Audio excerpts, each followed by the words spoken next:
Bienvenidos de nuevo a Negocios Televisión, bienvenidos al espacio de las noticias del día. Miramos a la actualidad, a las últimas horas, fijándonos en Oriente Medio, la última advertencia de Netanyahu, la respuesta por parte de Estados Unidos. Miraremos también al Mar Rojo con nuevos ataques de los hutíes, en este caso a un petrolero estadounidense. Miraremos también a Europa, la advertencia, la alerta del presidente del Consejo Europeo, Charles Michel, diciendo que Europa debe prepararse para la guerra. Pendientes también de Alemania, acusaciones a un oficial alemán de espiar para Rusia, y también miraremos a Francia. Está respondiendo a la noticia que les contábamos hace apenas unas horas. Rusia advirtiendo de que las tropas rusas en Ucrania, de que las tropas francesas en Ucrania van a ser un objetivo legítimo y prioritario para Rusia. Alertaba a Rusia de que van a enviar hasta 2.000 soldados y que van a ser un objetivo para Rusia. Dice Francia que son acusaciones falsas y que son básicamente desinformación rusa. Enseguida ahondamos en estas cuestiones, pero empezamos mirando al primer ministro israelí, Benjamin Netanyahu. Ha dicho al presidente estadounidense Joe Biden durante su reciente conversación telefónica que la única opción viable para neutralizar a los batallones restantes de Hamas en Rafah era ejecutar una operación terrestre en la región. Decía Netanyahu: tenemos un desacuerdo con Estados Unidos sobre la necesidad de entrar en Rafah. Le dejé claro al presidente en nuestra conversación de la manera más clara que estamos decididos a completar la eliminación de estos batallones en Rafah. Por su parte, el asesor de seguridad de Estados Unidos, Jake Sullivan, afirmó ayer que Biden rechaza a este hombre de paja, refiriéndose a Netanyahu.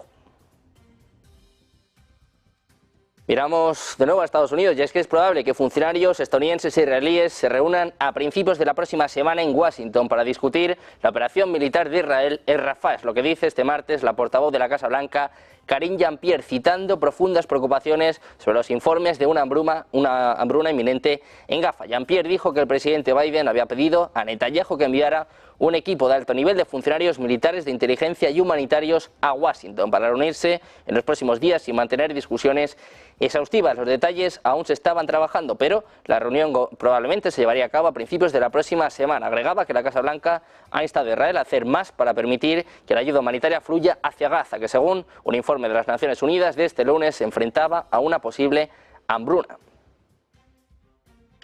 Miramos ahora al Mar Rojo. Al portavoz hutí Yahya Saree ha afirmado este martes que la milicia ha atacado a un petrolero estadounidense, el petrolero Mado, en el Mar Rojo, con numerosos misiles navales en respuesta a la agresión estadounidense-británica contra su país. El portavoz también ha revelado que militantes hutíes lanzaron ataques contra la ciudad israelí de Eilat usando misiles alados, afirmando que además alcanzaron los objetivos previstos. Además, prometió que los hutíes van a seguir realizando ataques hasta que se detenga la agresión y se levante el asedio al pueblo palestino en la Franja de Gaza.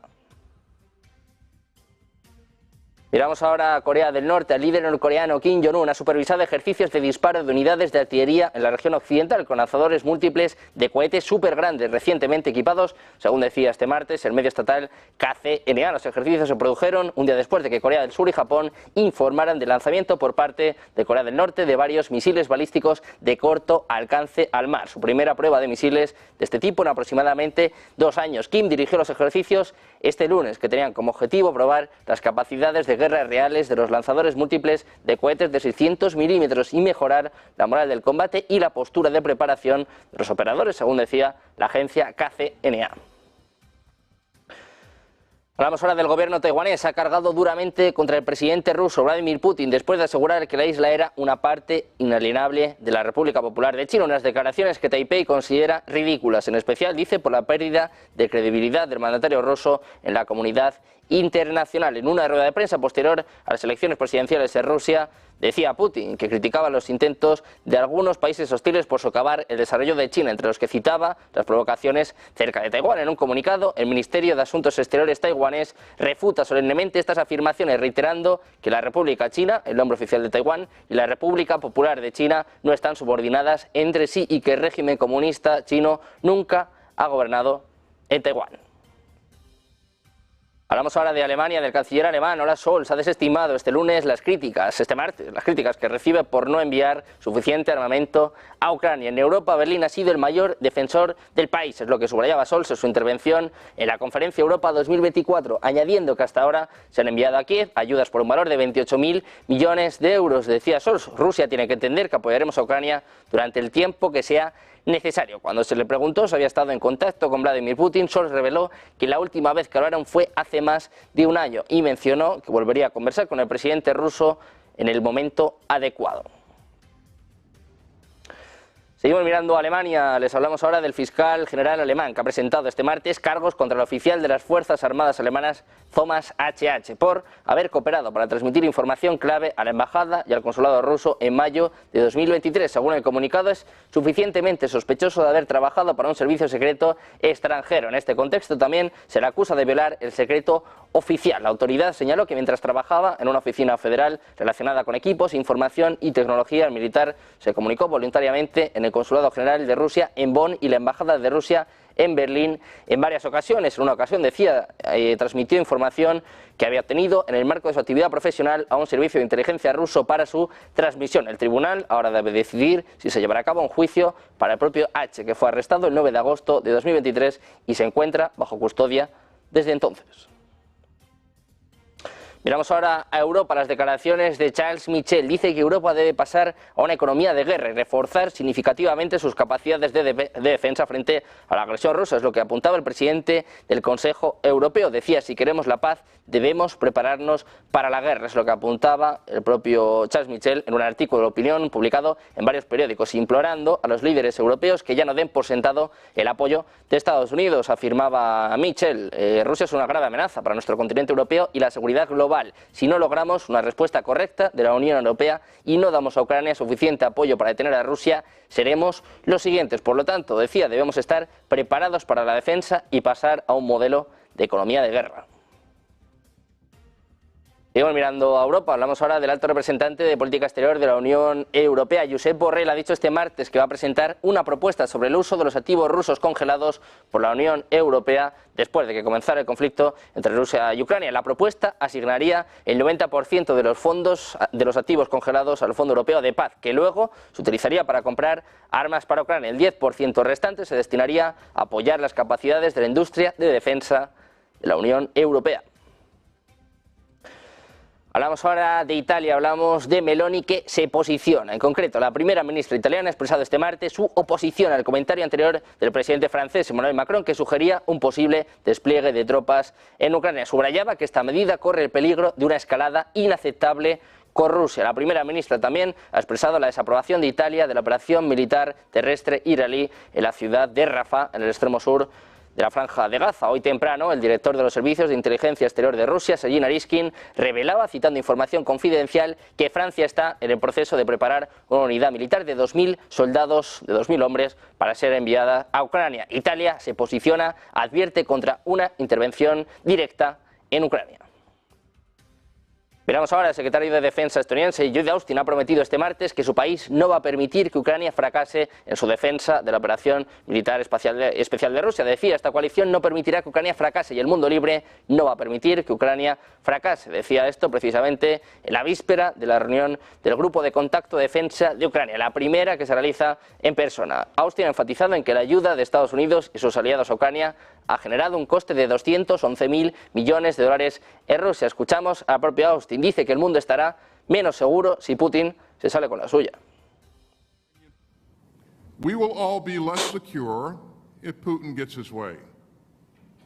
And we will all be less secure in a lawless, violent world where dictators can redraw borders by force, wipe countries off the map, and rebuild their old empires. So Ukraine's battle remains one of the great causes of our time. And the Ukrainian people do not have a day to waste and need...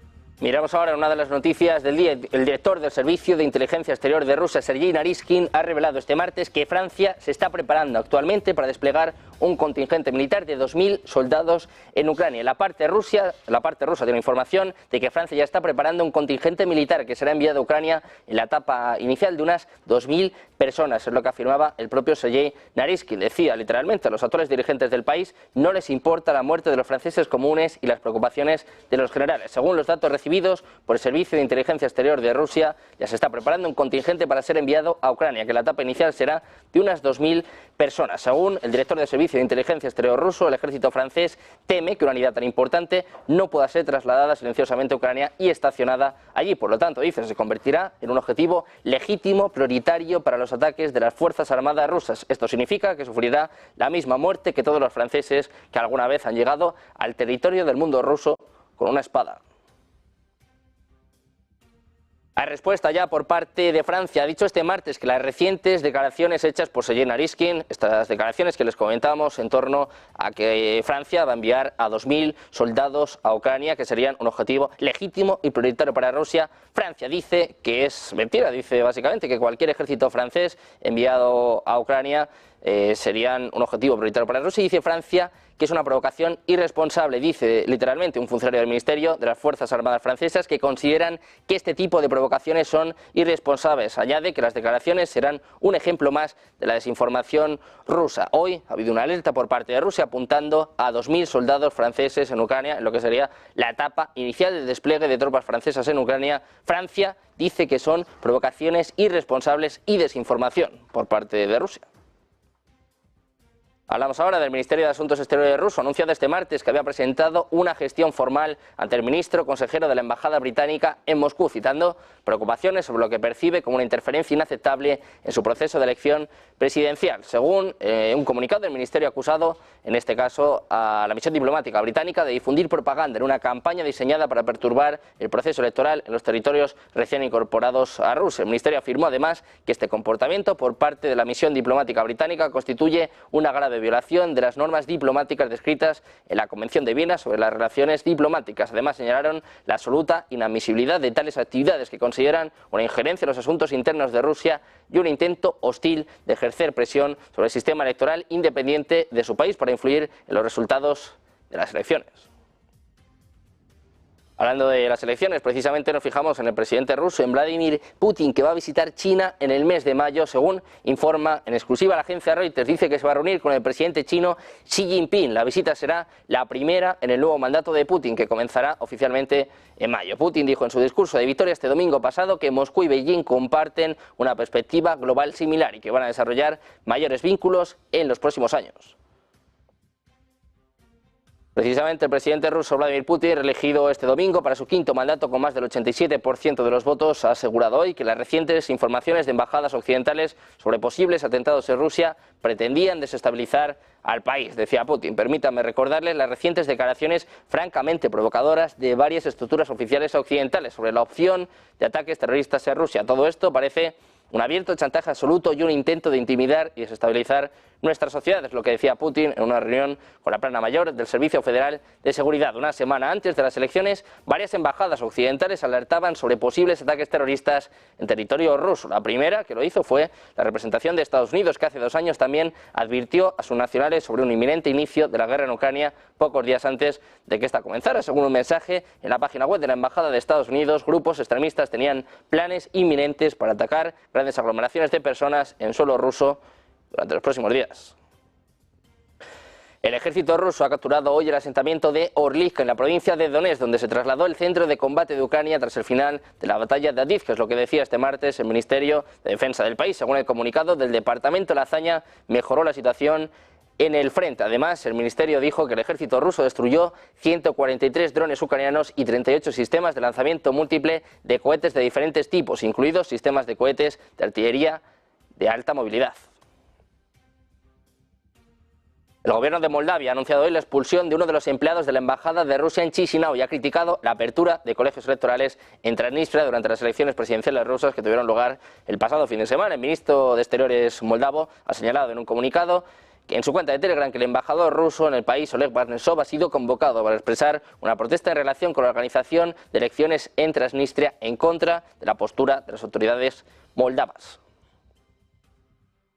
Rusia ha respondido a Moldavia, ha respondido a esta decisión de declarar persona non grata a un empleado de la embajada rusa debido a la celebración de las elecciones en Transnistria. El Ministerio de Asuntos Exteriores ruso ha anunciado que va a dar una respuesta adecuada a Moldavia, después de que este martes el embajador ruso fuera convocado en el Ministerio de Asuntos Exteriores moldavo. Hablamos ahora de Ucrania. Del ministro de Exteriores ucraniano Dmytro Kuleba ha afirmado en el día de hoy que no tiene dudas de que Rusia lanzará un ataque contra otro país si triunfa en Ucrania, por lo que ha llamado a los aliados internacionales a traducir los mensajes de apoyo político en mayor envío de armas, ya que considera que está en juego la estabilidad internacional. Kuleba ha advertido de que el presidente ruso Vladimir Putin solo seguía por la lógica expansionista y la ambición, por lo que no descarta que si el conflicto en Ucrania prospera, también ataque a otros países europeos o de Asia Central. Decía Kuleba, quiere restaurar la influencia de la Unión Soviética y del Imperio Ruso a costa del derecho internacional, las fronteras y las reglas. Pendientes de Ucrania, hablamos ahora del presidente ucraniano, de Volodymyr Zelensky, que ha hecho un llamamiento a los aliados de Kiev para que proporcionen más defensas aéreas, diciendo que Rusia había lanzado 130 misiles, más de 320 drones y casi 900 bombas guiadas en ataques solo este mes. En su cuenta de X, Zelensky ha dicho que necesitan más protección, específicamente una cantidad totalmente realista de sistemas de defensa aérea que poseen nuestros socios. Añadía Zelensky, los Patriots y otros sistemas deben hacer aquello para lo que fueron diseñados, proteger vidas y no acumular polvo durante el almacenamiento. Miramos ahora la propuesta del senador estadounidense Lindsey Graham. Dice que los ucranianos deben alistarse en el ejército independientemente de la edad de movilización y de la ayuda de Washington. Es lo que anunciaba el senador de Estados Unidos durante su visita a Kiev, en su primer viaje a Ucrania, desde que el mes pasado se opusiera abruptamente al paquete de ayuda de 60.000 millones de dólares. Decía lo siguiente, decía: espero que los que estén en condiciones de servir en el ejército vayan. No puedo creer que sea a partir de los 27 años. Hay que servir y no a partir de los 25 o 27 años. Es lo que cita The Washington Post apuntando a este senador. Como señala la publicación, Graham también destacó que Ucrania debería haber recibido hace tiempo versiones de largo alcance de los misiles ATACMS, en particular para los ataques contra lo que califica como el maldito puente de Crimea. Miramos ahora a la primera ministra de Estonia, Kaja Kallas. Ha sostenido hoy que Rusia es igual de peligrosa que antes de las elecciones presidenciales en las que Putin se hizo con otro mandato hasta 2030, pero auguró que el jefe del Kremlin va a tomar decisiones impopulares dentro del país, como otra movilización en la conferencia Europe 2024 organizada por los medios alemanes Handelsblatt y Die Zeit, entre otros. Kallas se ha negado a llamar elecciones a los comicios de la semana pasada. Más bien dijo en tono jocoso que se trata de otra operación especial de denominación. Dice además, si gana la guerra tendremos que estar todos muy preocupados. La primera ministra de Estonia afirmó que ahora, tras sentirse revalidado, Putin va a tomar algunas decisiones que también son impopulares en autocracias, como otra movilización.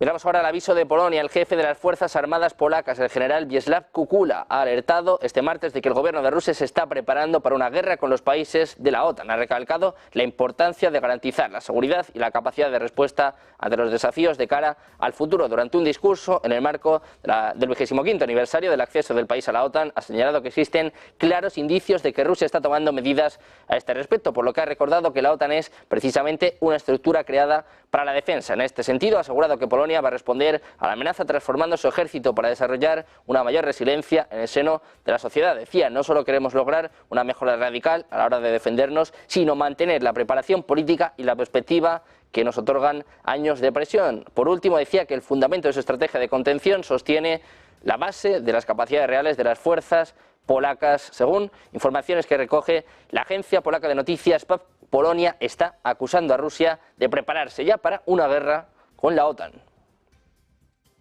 El ministro de Asuntos Exteriores polaco, Radosław Sikorski, ha advertido este martes que si el conflicto en Ucrania persiste durante un año o dos más, podría provocar dificultades importantes para la economía rusa. En una entrevista con la CNBC, Sikorski ha dicho que si Ucrania puede sostenerla durante 1 o 2 años, la economía rusa va a estar en serios problemas. Según él, cerca del 50% del presupuesto de reserva de Rusia ya se ha gastado en el actual conflicto. Decía, si pones tu economía en crisis o en pie de guerra, tu PIB aumenta porque estás produciendo más proyectiles y tanques y todas las cosas que van a ser destruidas, pero también estás desperdiciando los recursos y riqueza de tu país, y esto tiene unos límites. Miramos ahora a Rumanía. Va a entrenar 50 pilotos militares ucranianos en el manejo de los caza F-16 en su centro de formación de Fetesti, al sur del país, que fue creado en noviembre de 2023, en cooperación con Estados Unidos, Países Bajos y Dinamarca. Es lo que informaba hoy el diario digital Bursa. El presidente Klaus Iohannis ha informado al Parlamento sobre el inicio de la formación como parte de un programa acordado en la cumbre de la OTAN en Vilna en julio de 2023. Iohannis asimismo ha autorizado el tránsito a través del territorio nacional de convoyes militares que transportan equipos y bienes donados a Ucrania Lituania por parte de Finlandia. Los soldados que participen en esta formación van a llegar en verano a la base militar de Fetesti, donde serán entrenados en el manejo de los caza F-16, según agregaba este medio citando a fuentes del Ministerio de Defensa rumano. Volvemos a mirar a Polonia. El presidente polaco Andrzej Duda ha advertido de que la OTAN debe aumentar urgentemente el gasto en defensa para garantizar que no se convierta en el próximo objetivo de Rusia. Ha urgido a elevar el gasto hasta el 3% en medio de preocupaciones de que Moscú pudiera estar preparándose para un conflicto con la OTAN. Polonia ahora gasta el 4% de su PIB en defensa, para que se hagan una idea, más incluso que Estados Unidos. Miramos ahora a los BRICS. Están instando a los países de Medio Oriente a dejar de aceptar dólares para pagos de petróleo. El presidente ruso está criticando a Estados Unidos por imponer sanciones económicas contra su país. A pesar de las sanciones, ha pedido a Oriente Medio que obtenga un resultado de ojo por ojo contra Estados Unidos, instando a los productores de petróleo, incluidos países de los BRICS como Egipto y los Emiratos Árabes Unidos, a aceptar dólares para el pago de petróleo. Putin explicó que Oriente Medio tiene el poder de poner fin al dominio global del dólar a través del petróleo y el gas. Decía, si los productores de petróleo de Oriente Medio dejan de utilizar el dólar, será su fin. Miramos también a Argentina. Por segundo mes consecutivo, el gobierno de Milei ha logrado superávit presupuestario. En Argentina, a saber, la Administración Pública Nacional ingresó más de lo que gastó. Semejante hito nos alcanzaba en 2 meses consecutivos desde el año 2011. Y como ya explicamos, cuando se confirmó el superávit de enero, corregir el desequilibrio de las cuentas públicas es absolutamente fundamental para estabilizar macroeconómicamente a Argentina. Hablamos ahora del Banco de Japón. En un hito histórico ha puesto fin a la era de los tipos negativos. 8 años después lo sube por primera vez en 17 años, después de confirmar que la inflación había superado el objetivo del 2% del BOJ durante más de un año, pero todavía los mantiene estancados en torno a cero. El BOJ fijó el tipo de interés a un día como su nuevo tipo de política y decidió guiarlo en un rango del 0 al 0,1%, en parte pagando un interés del 0,1% a los depósitos en el Banco Central. El Banco Central también abandona el control de la curva de rendimientos, pero dice que el BOJ va a seguir comprando más o menos la misma cantidad de bonos gubernamentales que antes, aumentando las compras en caso de que los rendimientos aumenten rápidamente. 今日の決定会合ですけれども、賃金と物価の好循環を確認し、先行き展望レポートの見通し期間終盤にかけて 2% の物価安定の目標が持続的安定的に実現していくことが見通せる状況に。Pendientes del Banco de Japón, de más noticias económicas, geopolíticas, de traer, como siempre, el mejor análisis. Hacemos una pausa, un par de minutos y enseguida comienza el cierre de Wall Street de la mano de Javier Longo.